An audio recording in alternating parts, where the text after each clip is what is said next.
All right, so we're leaving off where we're trying to start where we left off. So here we go. Opening this up, we just realized that we have to be in an important direction. The 5' end was up. Notice that's the fifth carbon. 3', that's this carbon pointing down.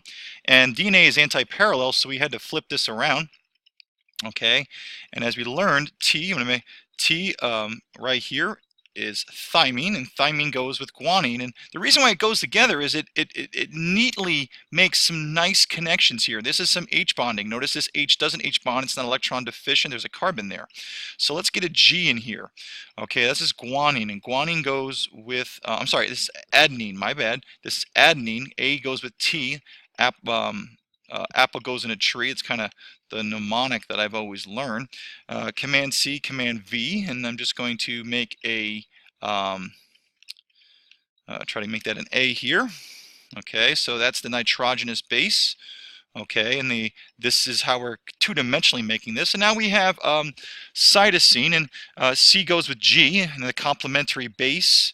As many T's you have A's in DNA, and as many C's you're going to have G's. That's the percentage is going to stay this. So I'm going to go and see which one was guanine, and guanine was this lower right-hand corner one. It's a purine with a double ringed. Okay, so I'm going to grab this one, Command C, and go back here, Command V. Okay, and now I'm going to notice that the nitrogenous base is in the middle.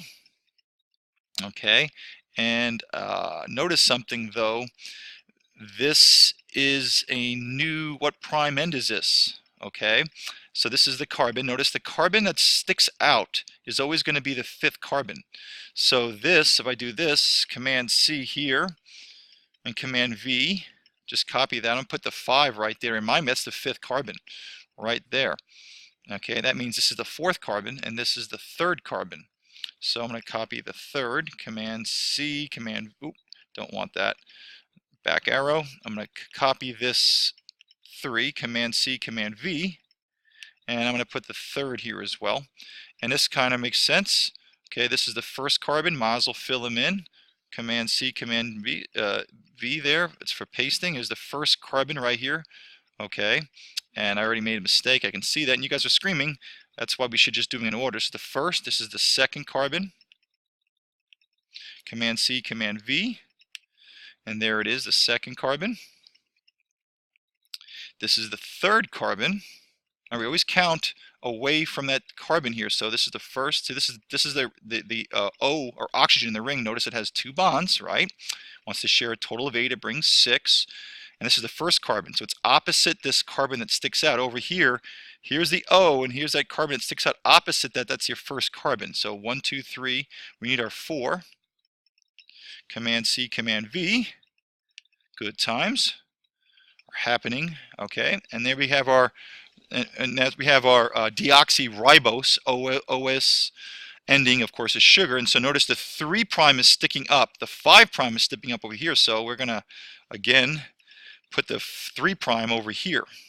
Okay, that's where this direction is. And so DNA is anti-parallel. It goes in different directions. The 5' sticks out on this side, and the 5' sticks up with the phosphate group pointing down. So we have these reading frames that we read the DNA. We have to know the direction by which we're reading it.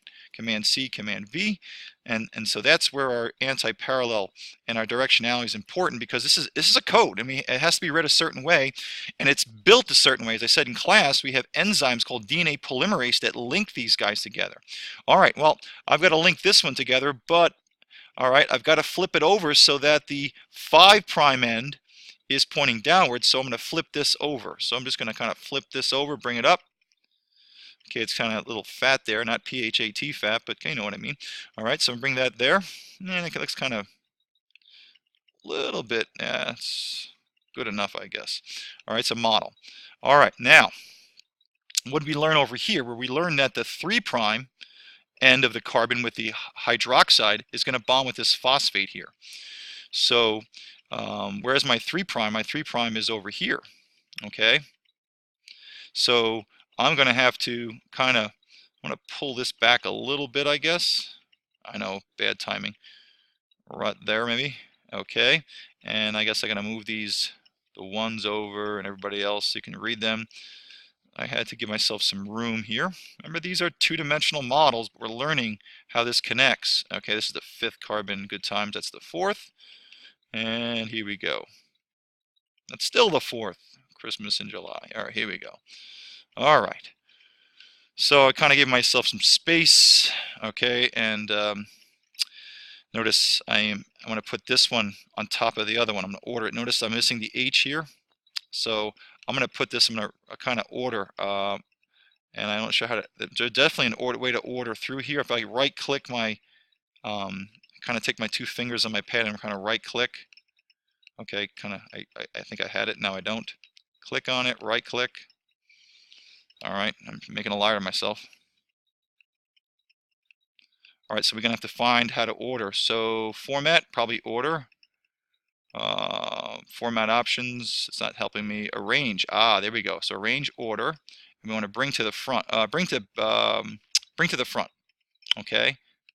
And so therefore I see my H, now these are kind of behind, so I'm gonna have to maybe push this back a little bit. No, push this in front a little bit. There we go. All right, so we got that. And we're gonna link up here. So this phosphate's gonna hook here.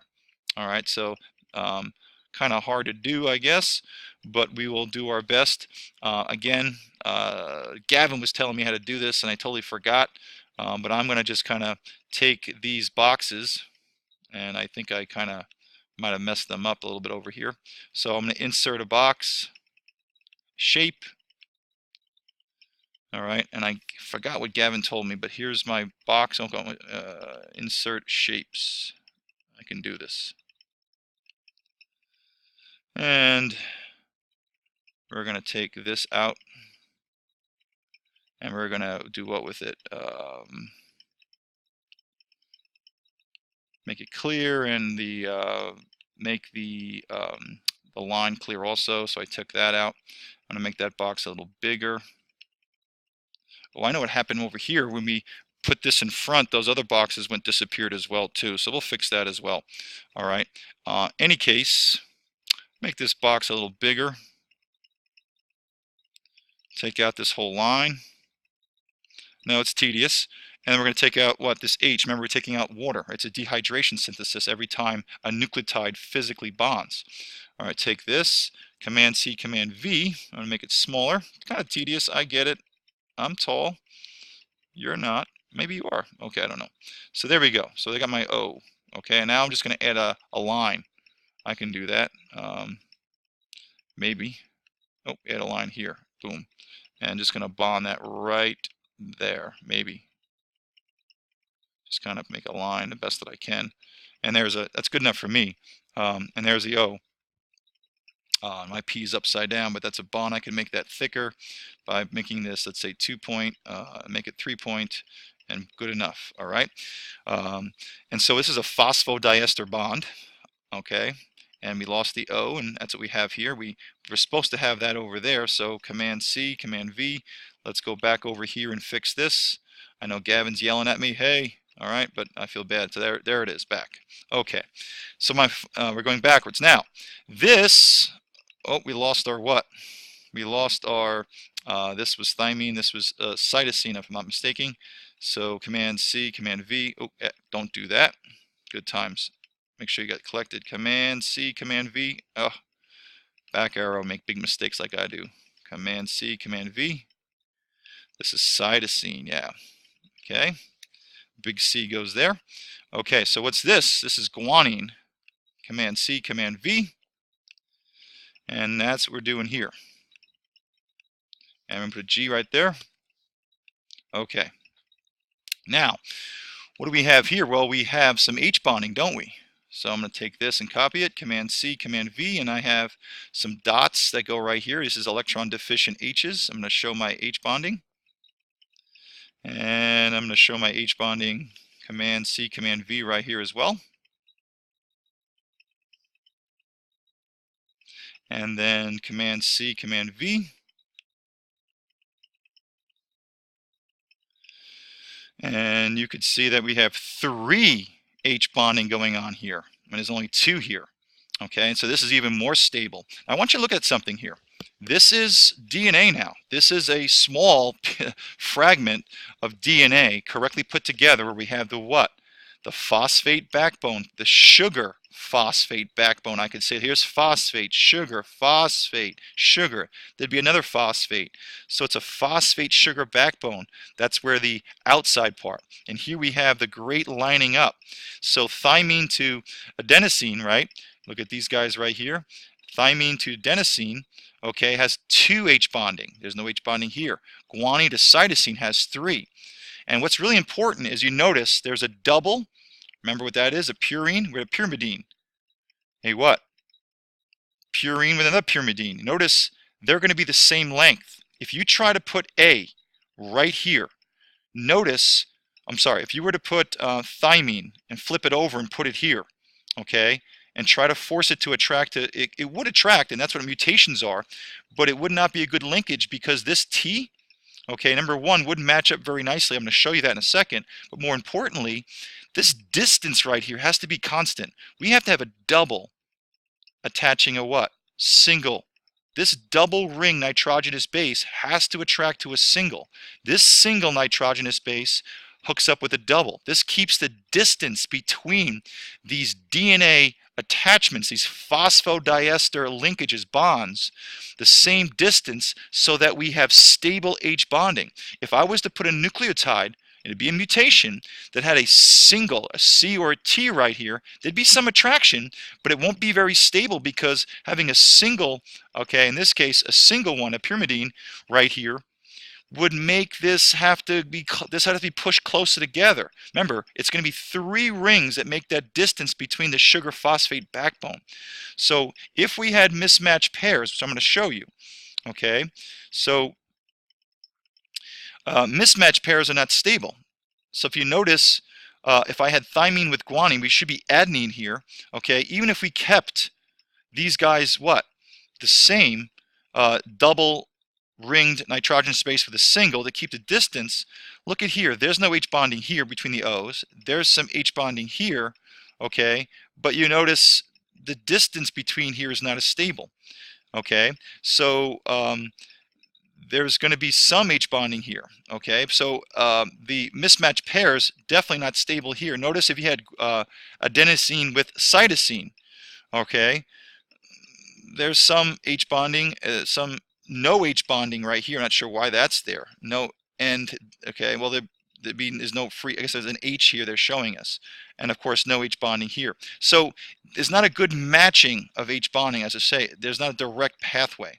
So this is not going to be as stable, okay, even if you had that. So in any case, that's important that you realize that. Now, more importantly, what I want you to do for homework is I want you to cut your sheets out, and I want you to make 6 nucleotides going in opposite. Right now I have just 2, a total of 4, but this is 1 I'm counting. I want you to have a code of 6 nucleotides going from the 5 to the 3 direction on one of the strands, okay? And what I want you to do, party people, is I want you to